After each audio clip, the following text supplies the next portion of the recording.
اور اللہ سبحانہ وتعالیٰ فرماتے سورہ احزاب میں سورہ نمبر 33 آیت نمبر 59 میں، یا نبی کہہ دو اپنے بیٹیوں سے، اپنے بیویوں سے اور مومنہ سے، مومن خواتین سے، کہ جب بھی وہ باہر جائے تو جلباب پہنے، اپنے آپ پہ اوڑھ لے جلباب، تاکہ لوگ انہیں پہچان سکے اور انہیں پریشان نہ کرے. People will not molest them، کہ لوگ انہیں پہچانے اور ان کی عزت سے نہ کھیلے. مثال کے طور پہ اگر دلی کی سڑک پہ مثال کے طور پہ دو جڑواں بہن جو بہت خوبصورت ہے، ہو بہو خوبصورت ہے، بہت خوبصورت ہے، دو جڑواں بہن چل رہے ہیں دلی کے سڑک پہ. ایک جڑواں بہن پہنے ہوئے اسلامک لباس، پورا جسم ڈھکا ہوا، صرف چہرہ اور ہاتھ دکھ رہا ہے، اور دوسری بہن پہنی ہوئی مغربی لباس، منی اسکرٹس یا شارٹ، مغربی لباس تو منی اسکرٹس یا شارٹس جو تن کو کم ڈھک رہا ہے اور دکھا رہا ہے زیادہ. اور دونوں جڑواں بہن اگر دلی کے سڑک کناٹ پلیس اگر وہاں چل رہے ہیں اور سڑک کے کونے پہ کنارے پہ ایک لفنگا ٹھہرا ہوا ہے لڑکی کو چھیڑنے کے لیے، میرا یہ سوال ہے کہ وہ لفنگا کس کو چھیڑے گا؟ وہ بہن کو جو اسلامک لباس پہنی ہوئی ہے، حجاب پہنی ہوئی، کیا وہ بہن جو مغربی لباس پہنی ہوئی کس کو چھیڑے گا؟ جو مغربی لباس پہنا ہوا ہے. قرآن صحیح کہتا ہے کہ حجاب خواتین کو محفوظ رکھتا ہے اور عزت برقرار رکھتا ہے. اور اس کے بعد اسلامی شریعت یہ کہتی ہے کہ اگر کوئی آدمی کسی عورت کا بلاత్కాر کرتا ہے، جبر زنا کرتا ہے، تو اس کے لیے سزائے موت، ڈیتھ پینلٹی. بہت سے غیر مسلم کہیں گے سزائے موت آج کی تاریخ میں 21ویں صدی میں سزائے موت، کتنا بے درد دین ہے یہ اسلام، کتنا ناگوار دین ہے.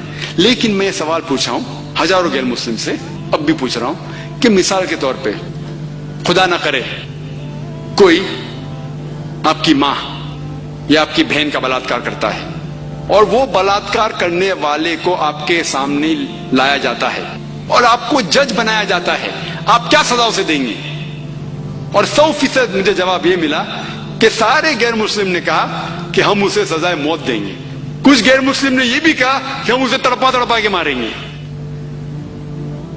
تو جب آپ کی کوئی والدہ یا آپ کی بہن کا بلاత్కాر کرتا ہے، آپ کو اسے سزائے موت دینے کا ہے، دوسری کسی بہن کا بلاత్కాر کرتا ہے، آپ کے سزائے موت غلط ہے. یہ ڈبل سٹینڈرڈز کیوں؟ جو لا ہوتا ہے یہ کیوں ہونا چاہیے؟ اگر آپ جانتے، آج جو لوگ کہتے ہیں امریکہ اتنی ایڈوانسڈ ملک ہے، لوگ اس کی طرف دیکھتے، آپ جانتے وہ ایک ملک ہے جس میں زیادہ بلاత్కాر ہوتے ہیں. ایک ملک ہے جو نمبر 1 پہ نہیں ہے لیکن جو میکسیمم ریپ جتنے دنیا میں ہوتے ہیں اس میں سے ایک ملک ہے USA. FBI کے اسٹیٹسٹکس کے حساب سے 1991 کہ FBI کے اسٹیٹسٹکس کے متعلق اس میں لکھا گیا ہے کہ ہر روز امریکہ میں 1756 بلاత్కాر ہوتے تھے.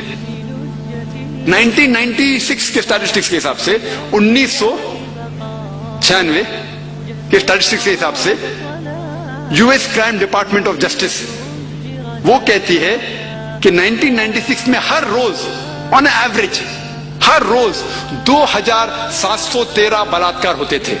91 میں 1756، 96 میں 2713. امریکن لوگ اور ذرا زیادہ بولڈ ہو گئے اور ہمت والے ہو گئے. ہر روز 2713، یعنی ہر 32 سیکنڈ میں ایک بلاత్కాر ہوتا ہے امریکہ میں آج کی تاریخ میں. ہم اس آڈیٹوریم میں لگ بھگ 2 گھنٹے سے ہیں.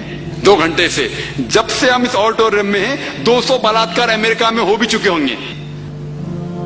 میں آپ کو یہ پوچھنا چاہتا ہوں اگر ہم اسلامک شریعت لاگو کرے امریکہ میں کہ کوئی بھی مرد کوئی خواتین کو دیکھے اور کوئی بھی غلط تصور اس کے دماغ میں آیا اسے اپنی نظر نیچے کرنا چاہیے. اس کے بعد خواتین سارا جسم ڈھکے صرف چہرہ اور ہاتھ چھوڑ کے، اور اس کے بعد اگر کوئی مرد بلاత్కాر کرتا ہے سزائے موت. میں یہ پوچھنا چاہتا ہوں کہ امریکہ میں بلاత్కాر کی فیصد بڑھیں گی